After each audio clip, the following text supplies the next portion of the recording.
have not even bothered moving across to the ideal sunrise position this morning. As you can see, that sky is blanketed, just blanketed with grey clouds.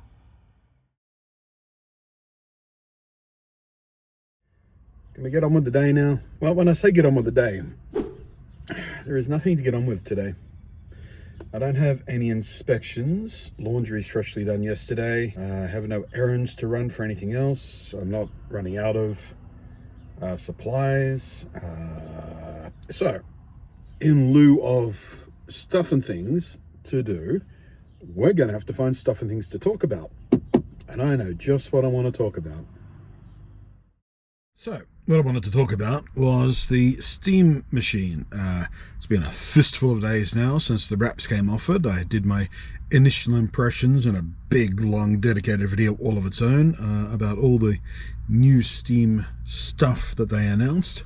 But the Steam machine in particular is what I want to talk about today.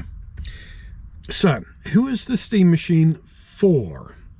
Well, it's for a few different types of customers. It is targeting PC gamers, of course. That is its core thing that it exists to do. You plug it in, you're going to get, you know, the big interface. It's going to show you the Steam store. It's going to show you the games. It's not going to default boot to a desktop like a regular desktop PC might. It is designed as a gaming machine first and foremost, primary and pure. But I think one of its best markets, its most interesting market, its most interesting influence in the gamer market will be people who never really looked at themselves like PC gamers. They're happy with their consoles, it's fine. But maybe there's PC games that their friends are playing that they can't play because that game doesn't exist on the consoles. That is a PC exclusive game for various reasons, whatever the reasons are. This becomes the off-the-shelf system that they can buy as if it were a console, plug in, and join their friends playing those games. It is the anti-FOMO PC gamer device. It's from Valve. It's from the, you know, one of the more reliable companies in PC gaming, trustworthy, not fly by night. Decades of trust built in the PC gamer community. Full access to all PC games. And again, as a reminder for those of you who don't know, just because it runs SteamOS and Steam is the front end doesn't mean it can't also run games that run off their own launchers, for example. If you like some of those gacha games that use their own launchers, you can totally do that with SteamOS. GOG, the Epic Store, you know, all those other storefronts, you can absolutely tie into SteamOS with those. It takes a couple of hoops to jump through to get it set up the first time, but there are guides online to make that as easy as possible. And then you can add those games into the Steam interface, so you don't actually even have to launch separately those other launchers, the GOG interface, the Epic Games interface or anything. You can launch them direct from Steam once you get it set up. So you still have all of the freedom of choice that a regular standard PC gamer will have. It's just in a much friendlier, off-the-shelf, ready to go, plug it in, Zoom kind of package and interface and storefront, and you know, the flow of it. That is going to be one of the more interesting things to keep an eye out. How many console gamers it starts converting across to PC gaming. There's a couple of other target markets I think they're important as well, but we're going to come back to that point after we talk about some other stuff. Let's talk a bit about the specific level of hardware we're talking about and how Valve feel about it. And I have an article we want to refer to on this one. But just so we can jump across the top of these things, let's talk about the stuff that I'm particularly passionate about in the Steam machine. Number one, SteamOS. The distance we've come between what Linux gaming was and what it is over the last just 2 years, you know, the life of the Steam Deck, basically, I guess a bit more than 2 years by this point, we'll just say 2 years for simplicity's sake, has been enormous. Like, the amount of progress made has been huge, gargantuan. Let's use the word gargantuan. That's a good word. And with Microsoft and Microsoft Windows in particular becoming an ever more bloated, pain in the ass, invasive piece of shit, PC gamers need a legitimate option to get the hell away from it and remove themselves from Microsoft constant flood of updates that keep breaking shit. Like literally every update for Windows 11 that's come out, they've broken something and had to roll it back and patch it and fix it. And a lot of the time it's been game related as well, as they desperately try to find a way to stop Windows getting in the way of gaming performance with their game modes and Xbox bars and crap like that. So having SteamOS penetrate even deeper and even more broadly into the PC gaming space now via a console-like PC experience, a desktop PC in addition to the handheld, that is huge.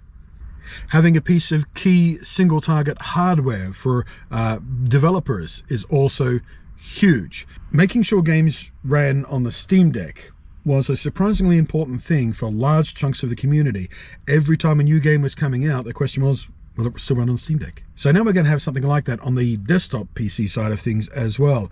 Just this, gold standard of middle-of-the-road-ish kind of hardware performance level that you're going to need to make sure your game runs properly on. Now, of course, one of the biggest well-known problems in PC development is the endless array of different configurations, different power levels, different amounts of memory, different speeds of memory, different graphics cards, different graphics card memory allocations, and CPUs and CPU cores and multi-threading. And there are so many complicated things and so many different combinations that you can build a PC in.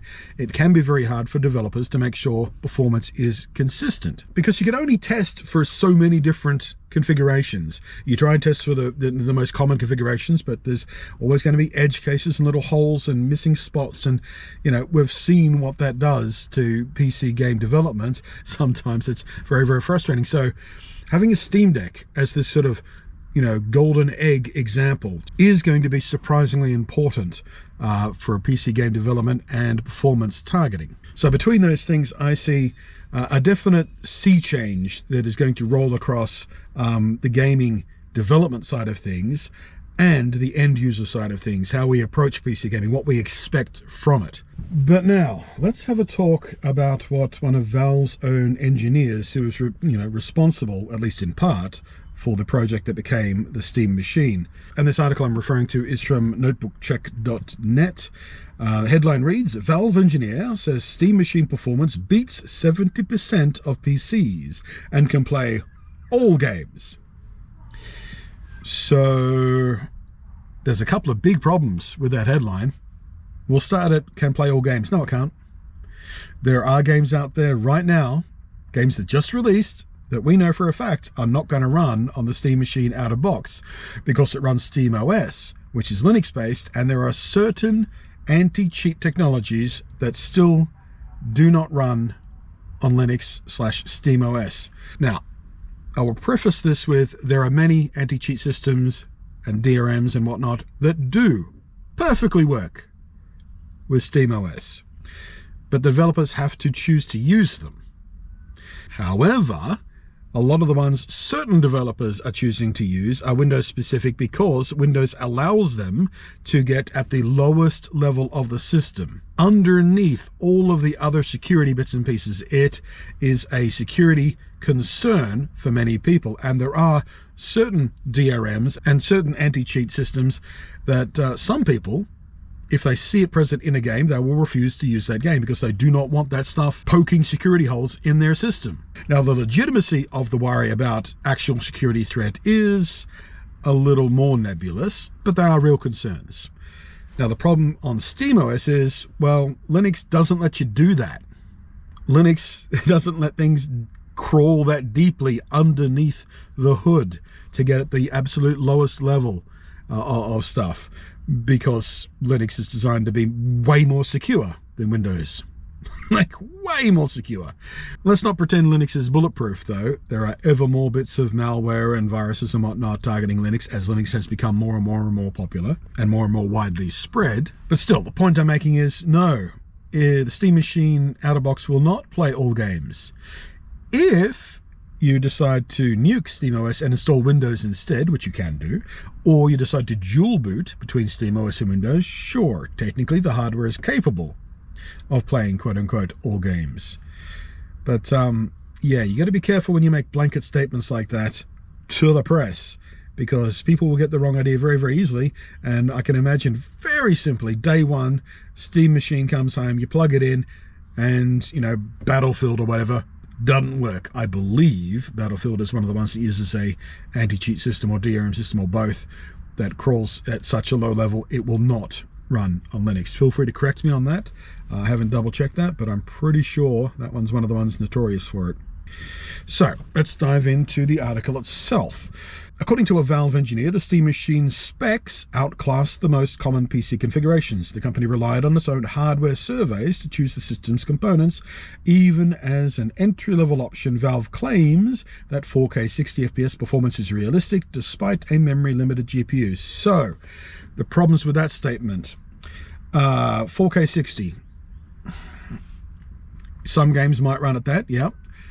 When you're thinking about 4K 60 games, you're thinking about, you know, the AAA style things. There's no way this level of hardware is going to do 4K 60 for many, if not most, of the most popular games out there, the AAA games out there. Simply because it will not have enough GPU grunt, but mostly because it only has 6 gigabytes of video memory. That's not enough for 4K for most games. It is simply not enough. You will create a performance bottleneck if you try to run native 4K 60 FPS with 6 gigabytes of video memory. I imagine what that engineer is actually talking about is upscaled 4K 60 using FSR 4.0 and stuff, and we've talked about that in the original video as well. The upscaling is good enough these days and has so few noticeable artifacts, unless you specifically know what you're looking for and you go looking for them and you pixel peep, you will see them still. But most people are not going to notice them these days. The technology has gotten to that point where it's good enough. And you might even get away with marketing your game as 4K if it is still upscaling from 1080p or something, or 1440p. Console makers certainly choose to do it that way. Well, the game runs at 4K 60. No, it doesn't. The game runs at 860p and you've upscaled it. Liars. Oh, but most people can't tell. Some critics have questioned whether the Steam Machine's performance compares to the Xbox Series X or PS5 as seen in early testing. Gamers may need to make compromises with demanding games. Absolutely they will. Valve engineer Yazan Aldahiyat, sorry, I don't know how to pronounce that name. I'm not even sure where that name comes from. What part of the world does that come from? That's a cluster of consonants right there. We'll just call him Aldi. All right. They're confident in the Cube's abilities. Using hardware surveys as a reference, he argues that the Steam Machine specs make it superior to 70% of the PCs in use. Here's the problem with that. It may be technically true.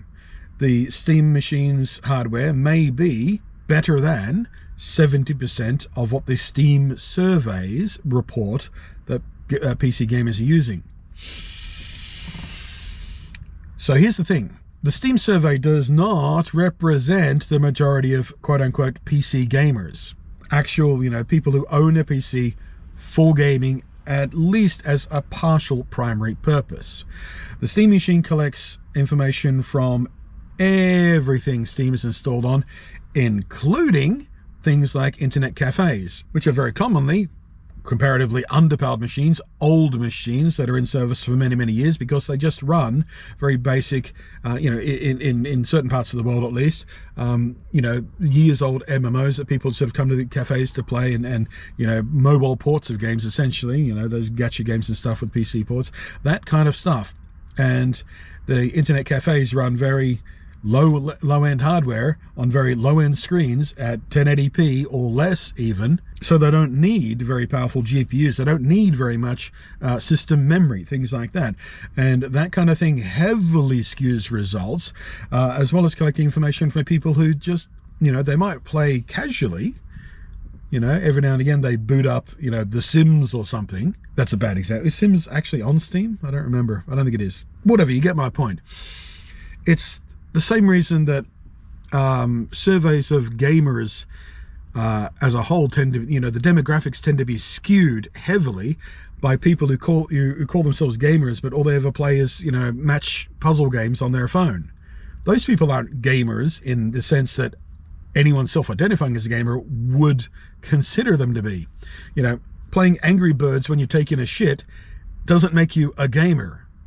But those people are included in automatically collected surveys, demographically collected surveys of that sort of stuff, and they skew those results heavily. And the same thing happens with the Steam survey results. They are skewed, they are not representative of what you would properly think of when you say PC gamers. People who play PC games regularly, consistently. They're continually buying and absorbing new games as we go, you know. So apparently Aldi made these comments during a recent Adam Savage's Tested podcast. I haven't seen that one. Hardware data tracked by Valve seems to validate his claims. Yeah, we just talked about that. One of the worries of buyers is with the 8GB of VRAM, Steam Machine's semi-custom AMD RDNA 3 GPU, yet at 33.46% in the October survey, the memory capacity matches the most common configuration. Yes, again, those common configurations are not representative of what a PC gamer wants. The ideal target for a PC gamer is higher than that, especially if you're tagging that with 4K 60 as well. Most analysts compare the compact PC's graphical prowess to a lower powered RX 7600 or a notch below the RTX 4060. The leading GPU on the survey is the RTX 3060, with the desktop and mobile RTX 4060 following closely behind. Many gamers still rely on even older components like the GTX 1650. Again, if you are selling a product to PC gamers, this is a gaming device specifically targeted and marketed at gamers only. That is what it's made for. It is not a dual desktop PC that can also play games. It is a gaming device. It is a PC console, essentially. Its core purpose in life, even if it can do other things, like run the desktop environment, is as a gaming system. And as such, the fucking GTX 1650 should not be a reference point to point out and go, well, it's better than that. I bloody well hope so. My ROG Ally is about that performance. Just for the record, it's about a 1650-ish. Just to give you some perspective on what we're talking about here. The Steam Machine also competes well with the most commonly used processors. Its AMD Zen 4 CPU with 6 cores and 12 threads resembles the most popular chips on Steam's list. I don't have an argument I want to make against that. That is a good configuration for modern PC gaming. Obviously not the best possible configuration, but good. That would certainly be, you know, one of the options I would personally look at if I was building my own machine from scratch and I was building to a budget. A 6-core 12-thread AMD Zen 4 CPU is absolutely one of those little sweet spot performance levels we'd be looking at. Subheading: how Valve is juggling performance and cost. Because that's the other thing, of course, here. We are juggling performance and cost. You could easily, you know, configure one of a little mini ITX machine around the same size as the Steam machine. If you had unlimited budget, you could make it very powerful indeed.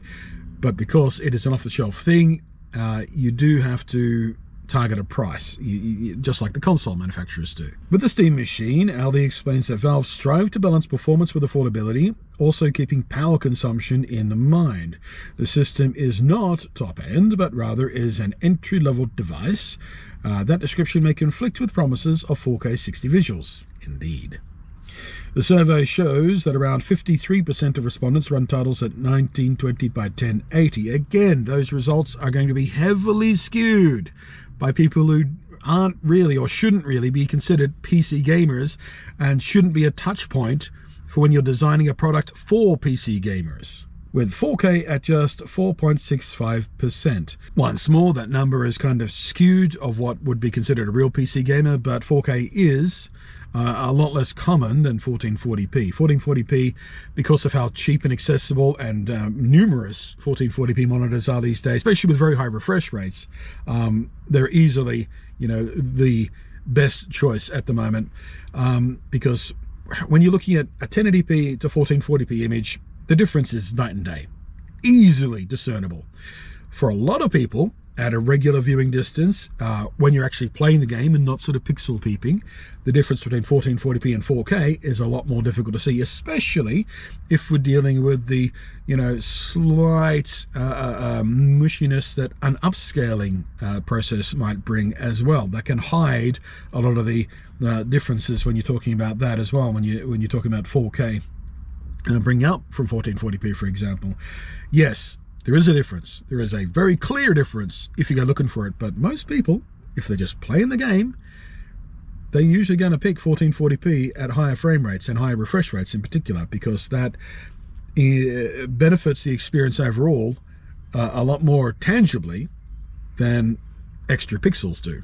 In the interview, Audi promises that the system will play all Steam games, still as seen in hands-on demos. The GPU's stingy VRAM may force gamers to play titles like Cyberpunk 2077 at lower resolutions. Yeah, Cyberpunk is one of those memory-hungry games, absolutely. But again, even on much, much higher-end machines, I run Cyberpunk at 1440 or even 1080, using upscalers. The Intel upscaler I particularly like for Cyberpunk. It works really well, just so I can have higher frame rates for that game. And that's the end of the article. It just stops. Not a very well written article. It just stops shy of any real insight or conclusions or anything. It just sort of, well, I watched the podcast and this Valve engineer said a few things, but yeah, that's the kind of stuff that's concerning me. I'm not sure whether this engineer was talking out of pocket, whether he was allowed to say certain things, or whether he's going to get a talking to when he gets back to the offices and go, hey, you need to be much more specific when you say stuff like that, because people are going to make assumptions, and when it doesn't deliver on those assumptions, they're going to get mad at the things they imagined, because that's the way the world works. If you're not incredibly specific about things, people imagine things, and then if reality doesn't match their imagination, they get angry at someone else, not themselves. I am constantly faced with people getting angry at me for things they imagined that I said. So, all of that said, I'm still very, very excited about the Steam machine, but I have enough technical knowledge and gamer experience, lots of experience, that my expectations are properly aligned, properly tempered by experience, by knowledge of the hardware we're dealing with. I've got a pretty good idea of the kind of experience we should expect. However, the hardware itself isn't necessarily targeted at people like me, because when people like me want a gaming rig, we tend to build one ourselves. This machine is targeted at people who want to play PC games. There is a specific PC game or a specific handful of PC games that some of their friends are playing. It doesn't exist on consoles and they're a console player. This is a solution that can go buy it, put it next to a TV, and join in on those PC exclusive titles that all their friends are playing. That's the kind of target market that this thing is going to reach for. It's not the only market it's reaching for. It's also reaching for people who are sick to death of dealing with Windows, people who want a nice, simple, clean solution as a supplementary gaming PC for the living room, perhaps, just to, again, whack next to the TV where their main PC lives, you know, in an office or bedroom or wherever. And even for people like me who are fully capable of, you know, building superior machines, probably for at least the same price or less, although we don't know the final price yet, but it's a fair assumption to make that, you know, you'll be able to match it for less than, because Valve, unlike the console companies, are not going to sell this thing as a loss leader. I don't expect. It's going to be interesting to find out what the price is, and the numberless amount of tech tubers who will go, I built my own Steam machine and it's 10% better for 20% less money. You know, just buying the cheapest shitty parts they can possibly get just so they can go, I built my own Steam machine for $100 less. You know it's coming. It's probably already happening. I haven't looked around, but I bet you it's already happening. And they can be interesting videos, but they're just gimmicky and stupid and pointless in the end, really. And I say this as someone who has done videos along those lines before. They're not especially useful. But yeah, to wrap up, I'm very excited about what the Steam machine is, what it's going to be, what it promises to be, and how it's going to affect the terrain, change the landscape of PC gaming. It's not going to be a huge sweeping change, but some of the fundamental stuff is going to shift, and it's going to be really interesting to watch as that happens, and how it changes how games are made, how they're presented, what they're targeted at, what the priorities are. And most of all, I really hope it becomes a huge success and starts kicking the absolute dicks out of Microsoft Windows, because I am so sick of Windows. Like, I was sick of it before I left my place and started living out of a van, looking for another place in a new city. But because the machine I've been using, you know, the laptop I've been using to edit these videos and whatnot is my old MacBook Air, M1 MacBook Air from like 5 years ago, I've been reminded about just how much better macOS is for those kind of tasks. It just stays out of the bloody way so easily, and things like AirDrop work just so smoothly. It's so much so that I think if and when I do get a new place and I set up a new rig, you know, for working on, I'm probably just going to install Linux on it. I mean, I'm still going to need Windows, I'm sure, for something, you know, some hardware review that doesn't have Linux drivers or some bullshit like that, or I don't know. How good is Elgato's Linux stuff? I haven't looked at it, because I do tend to use a lot of Elgato stuff. The capture cards and the Stream Decks and stuff. I've got no idea what their Linux support is like, but yeah, I really don't want to use Windows anymore. It's gotten so gross, frankly. So yeah, it's going to be interesting. In any case, hopefully you found this little discussion interesting. But yes, I've been chewing on it for a couple of days now, and when that article came up yesterday, I thought, well, there's a touch point we can use to spring off some of the stuff I want to talk about, and here we are. So yeah. Other than that, vlog-wise, I'm not anticipating anything else happening today, so we'll do a sign-off. I'll edit something else in if something changes, if I get an email from a realtor or something. But for now, thank you very much for your time and attention. Do appreciate it. Very much appreciate, especially people who have been supportive in ways of the PayPal, in Super Chats, in the Patreon, and, of course, the likes on the video and the...